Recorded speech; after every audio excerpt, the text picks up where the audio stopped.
நாம் வந்து இந்த மூலிகைகள் அப்படிங்கிற ஒரு சொல்ல கேட்ட உடனே அது ஏதோ வித்தியாசமாக இருக்கும், வேறு கலரில் இருக்கும், கொஞ்சம் செங்கொழுந்தாக இருக்கும், இந்த மாதிரிலாம் ஒரு கான்செப்ட் வச்சுருக்கோம். நான் கூட சின்ன வயசில் என்னன்னாக்க மூலிகைனா அது வேறு மாதிரி இருக்கும் அப்படின்னு நினைப்பேன். அப்போ வந்து ஒரு மலைப்பகுதிக்கு வந்து நாங்கள் ஒரு ட்ரெக்கிங்காக போயிருந்தோம். அந்த ட்ரெக்கிங்கில் வந்து இந்த ஸ்கவுட்டுக்காக போகணும், மலை உச்சி வரைக்கும் போயிட்டு வரணும். அந்த மாதிரி சேர்வராயன் மலையில் போகும்போது அங்கே வந்து வழியில் ஒருத்தரை பார்க்கும்போது அவர் என்ன பண்ணார்னா, காயம் ஏற்பட்டிருந்தது அவருக்கு. ஒரு செடியை பறித்து அதை தழையை அப்படி கசக்கினோடனே அந்த காலில் அந்த காயத்து மேலே பட்டுச்சு. கொஞ்ச நேரத்தில் அந்த காயம் சரியாச்சு. நான் அவரை பார்த்து கேட்டேன், நான் இது என்னங்க அப்படின்னு கேட்டேன். இது மூலிகை அப்படின்னாரு. மூலிகைன்னு எப்படி கண்டுபிடிச்சிங்க அப்படின்னு கேட்டேன் நான். இல்லை, இது வந்து இந்த செடியை வந்து நீங்கள் எங்கே பார்த்தாலும் கசக்குனீங்கன்னா நிறைய சாறு வரும், அதில் வந்து காயம்லாம் சரியாக போயிடும் அப்படின்னாரு. அப்போ நான் கேட்டேன், எவ்வளோ மூலிகைகள் இருக்கும் உலகத்தில் அப்படின்னு கேட்டேன். அவர் சொன்னார், உலகத்தில் எல்லாமே மூலிகைகள் தான். நமக்கு சிலதனுடைய பயன்பாடு தெரிஞ்சிருக்கு, சிலதனுடைய பயன்பாடு தெரியறதில்லை அப்படின்னு சொல்லி சொன்னார். இப்போ இந்த பார்த்தீங்கன்னா அந்த ஹோமியோபதியில் வந்து நக்ஸ் வாமிகா அப்படின்னு சொல்லிட்டு ஒரு மருந்து இருக்கும். இந்த நக்ஸ் வாமிகா அப்படிங்கிறது என்னென்னா எட்டிக்காயனுடைய பெயர். எட்டிங்கிறது விஷம்னு சொல்லுவோம், ஆனால் அதில் ஒரு கொஞ்சோண்டு ஒரு பர்சன்டேஜ் எடுத்து அதில் வந்து இந்த மருந்து செய்கிறாங்க. இதை சாப்பிட்டாக்க வந்து இந்த வயிற்றில் இருக்கக்கூடிய பிரச்சனைகள், சில பேருக்கு அஜீரணமாகும், சரியாக ஜீரணமாகாது, இதெல்லாம் வந்து இதில் சரியாகும் அப்படின்னு சொல்கிறாங்க. ஆனால் இது வந்து வேறு சில மெடிசன்ஸ்லேயும், நம்ம அலோபதி மெடிசனில் கூட இது யூஸ் பண்ணுறதா சொல்கிறாங்க. அப்போ வந்து விஷம்னு நினைக்கிறதுல கூட ஒரு மூலிகை தன்மை இருக்குது. இப்போ நம்மளை சுற்றி பார்த்தீங்கன்னா எல்லா செடிகளுக்குமே ஏதோ ஒரு மருத்துவ குணம் இருக்குது. அது எல்லாமே ஒரு மூலிகை தான். ஆனால் அது வந்து சிலது வந்து நம்ம டிஸ்கவர் பண்ணியிருக்கோம், நிறைய வந்து நம்ம கண்டு அறியாமல் இருக்கிறோம். நாம் வந்து பல விலங்குகளை பார்த்தா, இப்போ ஒரு உதாரணத்துக்கு யானை வந்து அஜீரணம் ஏற்பட்டால் அது ஒரு செடியை போய் சாப்பிடும். இதை அப்சர்வ் பண்ணோம்னா நம்ம ஒன்று கற்றுக்கலாம். அதாவது அஜீர்ணம் யானைக்கு ஏற்பட்டால் கூட அந்த செடி குணப்படுத்துதுன்னா, மனுஷனுக்கு ஏற்படுற அஜீரணத்தை ஈஸியாக அது குணப்படுத்தும். இந்த மாதிரி இந்த உயிரினங்களை அப்சர்வ் பண்ணும்போது நமக்கே பல மருந்துக்கான மூலங்கள் கிடைக்குது. இது வந்து இந்த பெரிய விலங்குகள்னு இல்லை, ஒரு சாதாரண விலங்கு கூட. ஒரு உதாரணத்துக்கு மொனார்க் பட்டர்ஃப்ளைன்னு ஒன்று இருக்குது. பார்த்தீங்கன்னா ஆரஞ்சு கலரில் இருக்கும் அந்த பட்டர்ஃப்ளை. அதனுடைய அந்த இறகுகளுடைய ஓரத்தில் வெள்ளையாக இருக்கும். இந்த பட்டர்ஃப்ளை பார்த்தீங்கன்னா எதை சாப்பிடுது அப்படின்னா எருக்கஞ்செடியை தான் சாப்பிடும். மில்க் வீட் அப்படின்னு நம்ம வந்து இங்கிலீஷில் சொல்லுவோம்.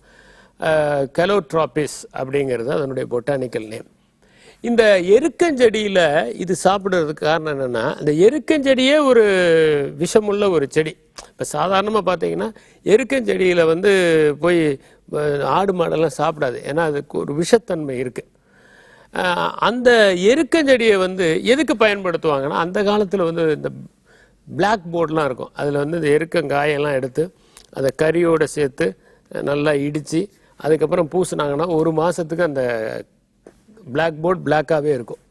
இந்த முள்ளு குத்துருச்சுன்னா அந்த எருக்கஞ்சி செடியில் அந்த காம்பை இது பண்ணி அந்த பால் அந்த இடத்துல வச்சாங்கன்னா கொஞ்சம் நேரத்தில் அந்த முள் வந்து அந்த இடம் இலகி அந்த முள்ளை ஈஸியாக வெளியே எடுத்துடலாம்.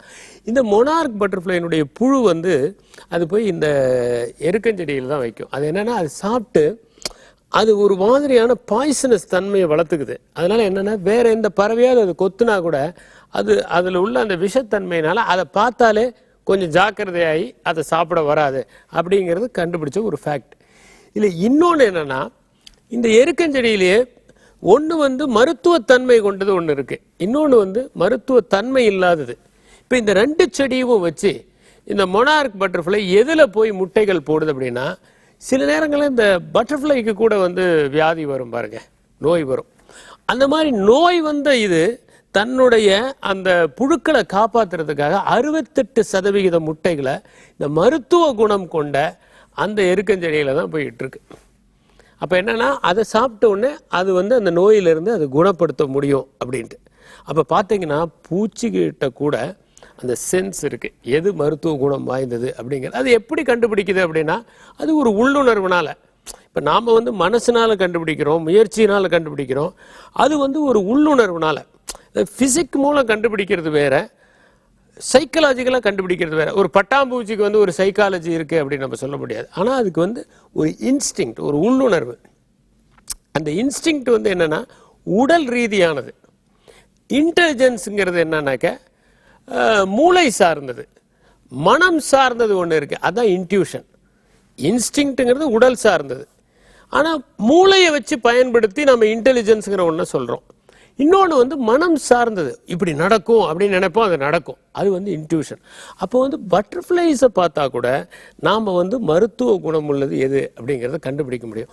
பூச்சிகளை நிறைய ஆராய்ச்சி பண்ணி 10 வருஷம் ஆராய்ச்சி பண்ணவர் இதை சொல்கிறார்.